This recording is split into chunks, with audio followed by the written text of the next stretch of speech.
Bonjour, c'est Frédéric Fievé de Fievé Accompagnement. Je suis heureux de vous retrouver aujourd'hui pour cette vidéo qui s'intitule « Détendez votre vie ». Oui, détendez votre vie.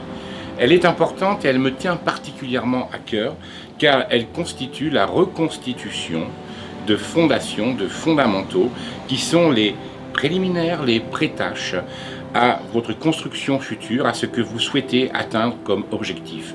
Que ce soit l'épanouissement, la prospérité, la réussite dans vos affaires, dans votre vie de couple, en tant que parent, etc., etc. Ces fondamentaux, ces conditions favorables s'articulent sur une loi qui est la loi de l'équilibre entre s'arrêter et agir, l'arrêt et le mouvement, ou entre récupération et action. Vous avez tous constaté que le vivant, la loi du vivant, est régie par une règle fondamentale qui est arrêt-mouvement, telles que nuit et jour, sommeil et veille, etc., etc. Tout d'abord, nous pouvons constater que nous sommes constamment dans du faire, agir. Le temps ne nous appartient plus au sein d'un quotidien. Nous sommes constamment en train de courir, nous sommes dans l'urgence. Le temps est devenu liquide. Il est important, si nous voulons modifier nos vies, les transformer telles que nous le souhaitons, de réintroduire des temps de suspension, des temps d'arrêt. Alors pour ce faire, je vous propose 3 fondamentaux. Le premier, c'est d'arrêter le temps. On a tous tendance à imaginer que le temps est extérieur de nous, mais comme l'a démontré Einstein, nous produisons le temps. Arrêter le temps signifie ouvrir une fenêtre temporelle dans le temps de notre quotidien. Le deuxième point consiste à avoir un état d'esprit un peu nouveau, à créer une rupture, une suspension de tous les phénomènes qui vont se produire à ce moment-là, tant sur le plan mental, émotionnel, physique, voire spirituel.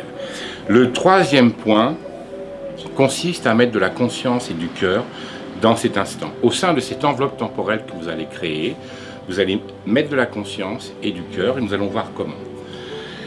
Alors, le premier temps consiste à, dans votre quotidien, décider, choisir, prendre la décision d'ouvrir un espace temporel qui vous appartient. Un espace où vous allez être avec vous-même. Un espace où vous allez réapprendre à devenir un bon compagnon ou une bonne compagne avec vous-même. Vous allez vous reconstituer une enveloppe temporelle, tant physique que mentale, que environnementale. Choisissez un endroit où vous êtes bien, où vous êtes sûr de ne pas être dérangé. Un endroit où il ne s'agit pas de faire, mais d'apprendre à être. Je vois trop de gens qui font de la méditation, qui font de la relaxation, qui font un morning, qui font plein de choses, mais qui sont encore dans l'état d'esprit de faire, et qui restent dans des conditionnements de l'urgence. Moi, ce que je vous propose, c'est de revenir à de l'essentiel. Alors, dans cette fenêtre temporelle, vous êtes dégagé progressivement, vous vous dégagez de toutes les contraintes que vous puissiez avoir. Voilà le premier temps, le premier mouvement. Et sachez que c'est un apprentissage qui n'est pas évident, qu'il faut répéter régulièrement tous les jours. L'idéal étant un temps de 15-20 minutes. Si vous disposez que de 3 minutes, faites-le 3 minutes. D'habituer à donner une information à votre corps un petit peu nouvelle. Le deuxième point consiste à émettre un état d'esprit complètement nouveau. Je l'intitule, moi, l'état d'esprit vacances. Quand vous êtes en vacances, vous progressivement, au bout de 8 jours, vous retrouvez un rythme qui vous est personnel. Vous faites ce que vous avez envie de faire. Vous faites ce que vous aimez faire. Vous n'avez pas de contraintes temporelles, vous n'avez pas d'obligations. Les situations que vous vivez, vous les acceptez ou pas. Vous êtes de plus en plus libre. État d'esprit de vacances consiste à créer une suspension, à rompre avec des habitudes. Dans cet espace, dans cette fenêtre temporelle, progressivement, être sans pourquoi, comme disait Maître Eckhart. Être sans pourquoi et sans comment. Vous avez des pensées, vous les laissez aller. Vous avez des émotions, vous les laissez aller. Vous avez des sensations corporelles, vous les laissez aller. C'est d'accepter progressivement ce qui est là. C'est d'être ce qui est.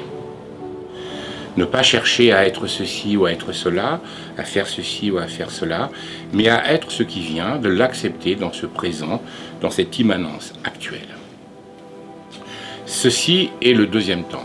Le troisième temps consiste à mettre de la conscience et du cœur. Mettre de la conscience, c'est d'être concentré dans l'acceptation. Comme je le disais précédemment, les choses vont se produire, vous aurez des pensées récurrentes par habitude, d'accepter ce qui vient. C'est un peu comme si vous étiez assis au bord d'une rivière, avec un courant tranquille qui passe, et que vous voyez des rondins de bois, que vous voyez des éléments sur l'eau qui sont charriés par la rivière, vous les laissez passer. Vous les laissez passer tranquillement en les observant.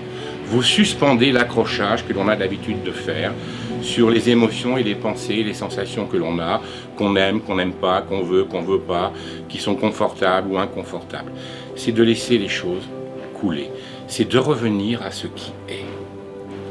Voilà ce troisième temps qui est de porter attention et mettre de la conscience. Dans ce troisième temps, il y a un autre aspect fondamental, c'est d'y mettre du cœur, de descendre de la tête au cœur. Qu'est-ce que cela veut dire? Eh bien, cela veut dire aimer, apprécier, accepter simplement ce qui est, ce qui se présente et lui sourire. Vous avez une émotion afflictive qui d'habitude vous n'aimez pas, souriez-lui. Acceptez-la, embrassez-la symboliquement et laissez-la passer. Vous avez une pensée qui ne vous convient pas, acceptez-la, prenez-en conscience, concentrez-vous dessus et regardez-la avec empathie et bienveillance. Voilà les 3 points que je voulais vous proposer aujourd'hui. Je vous invite à vraiment rentrer dans ce processus. Ce processus est important.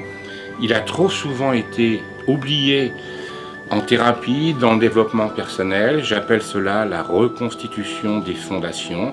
C'est comme si vous vouliez construire une maison. Eh bien, il ne faut pas oublier de faire les fondations. Les fondations, c'est ce qui va permettre de monter les murs, de faire la toiture et ensuite de l'embellir, de la mettre à votre goût. Voilà. Donc, reconstruisez vos fondations et le reste suivra. Je vous souhaite bon courage et j'espère vous retrouver bientôt sur FIEV Accompagnement. Au revoir.